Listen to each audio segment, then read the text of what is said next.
Mais alguma coisa do Curitiba aqui ou podemos ir pro Operário? Vamos pro Operário, então. O Operário que jogou 2 vezes essa semana, né, primeiro jogo ele fez lá no Germano Krieger, perdeu o jogo por 3-2, né, e ontem não, perdido aqui, foi na quinta-feira, não, na sexta-feira, não, na quinta-feira mesmo, na quinta-feira venceu, né, a Ponte Preta por 1-0. Esse aqui a gente tem os lances inclusive, vou colocar na tela. O Operário que fez um primeiro turno acima do que a gente vinha esperando dele, né? Ele que acabou de voltar da Série C, a gente tinha uma ideia aí de que seria um campeonato de meio de tabela, né? Um campeonato de manutenção, de lutar para não cair. E ele conseguiu fazer um primeiro turno com uma pontuação muito boa, teve sempre próximo ali do G4, né? E quando começou o segundo turno, a expectativa estava altíssima, né? O iludômetro nosso estava lá em cima, né? E infelizmente os resultados não vieram. Perdeu 2 seguidas em casa, né? Já tinha perdido o primeiro jogo pro Avaí fora, aí perde 2 seguidas em casa, a moral da tropa vai lá embaixo, né? E esse jogo do Operário, eu consegui assistir esse jogo aí, é outro jogo do Corujão, né? Todo jogo que a Globo vai transmitir lá, que o Sport TV vai passar, é desesperador, né? Tu fica acordado até a meia-noite para assistir. E foi um jogo que deu muito sono, tá? Para falar bem a verdade, um jogo de poucas oportunidades. A Ponte Preta é um time bastante limitado também. O Operário ele trabalha melhor atrás do que à frente, né? Ele consegue se defender melhor do que propriamente o ataque. Eu achei que teríamos mais chances de gol nessa partida, porque teve o Mingote desde o início, né? E também o Bosquilha. Mas o Bosquilha bem fora não sei se é fora de ritmo, fora de forma, enfim, bem abaixo do que esperava, tanto que quando sai o Bosquilha, entra o Pedro Lucas, que é um garoto, né, um menino que vai oscilar bastante aí. Pedro Lucas, na primeira enfiada de bola, ele já acha o Daniel ali, que tinha acabado de entrar também, é bem agora o lance do gol. Ele acha o Daniel, que tinha acabado de entrar, ele estava 2 minutos que eles tinham entrado em campo, o Pedro Lucas achou o passe aí pro Daniel e o gol, o que deu a vitória pro Operário. Sofreu um pouquinho mais, a Ponte Preta dessa vez não achou um gol criminoso, né, que nem contra o Curitiba, né, que o cara no último minuto lá foi achar uma bola na gaveta. Dessa vez não deu para a Ponte Preta, não conseguiu achar o gol.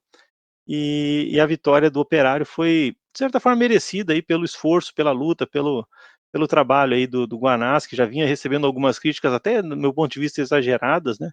O pessoal, quando perde 2, 3 partidas, esquece toda a história do treinador, né? É um negócio que assusta, né? Mas essa vitória aí vem para botar de novo o Operário no trilho e se Deus quiser aí fazer com que o Operário consiga retomar as vitórias, né? É importante que ele consiga voltar a vencer, voltar a somar pontos. Ele que está ainda numa posição boa, deixa eu voltar a tabela aqui. Voltar a tabela. Está lá na 10ª posição, parece longe, mas ele está com 32 pontos, um jogo a menos, né? E o G4 está lá com 37. Então, se o jogo a menos é contra o Sport Recife, o Sport Recife também não vem assim numa crescente, né? Inclusive, depois que entrou o Guto, parece até que piorou, né? Surpresa, né, Romulo, que o Guto Ferreira foi lá e não está conseguindo ajudar o Sport. É. Estou chocado com essa informação, mas é um jogo que se tornou possível vencer, né? É possível a gente sonhar aí com a vitória. Vamos ver se. E ele vencendo, ele fica colado, né? Ele vencendo vai a 35, fica coladinho no G4. Próximo jogo do Operário é o Brusque, que está lá na zona de rebaixamento. Também um time com bastante limitações, um time que foi a primeira vitória do Coxa na Série B, né? Para ver o tamanho das limitações que está o Brusque. Então acho que é perfeitamente factível imaginar que dentro do GK o Operário consiga a vitória. O que vocês acham?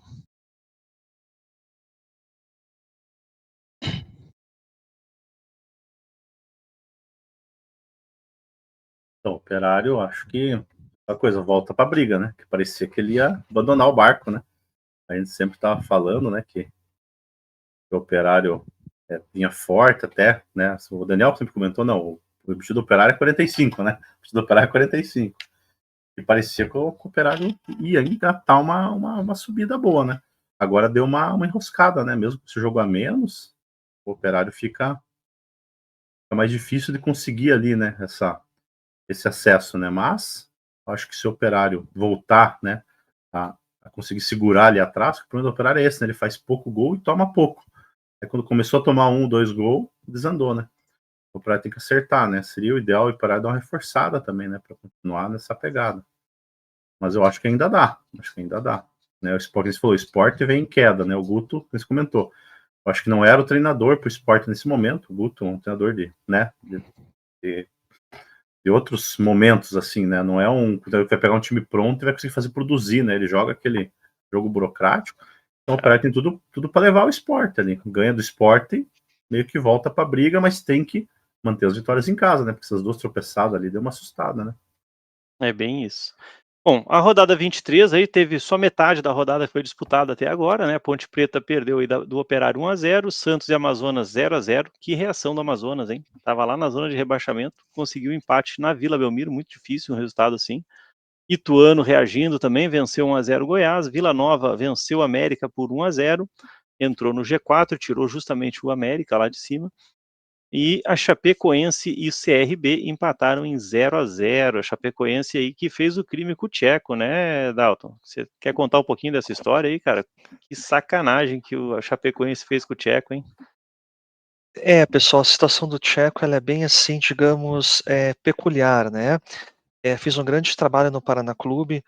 Importante destacar, pessoal, que no Paraná ele foi muito mais do que um técnico, do que um treinador. Ele atuou também como manager. Então ele fez o convencimento dos atletas para virem jogar aqui no Paraná. Porque o Paraná Clube até pouco tempo atrás ele era visto como mal pagador.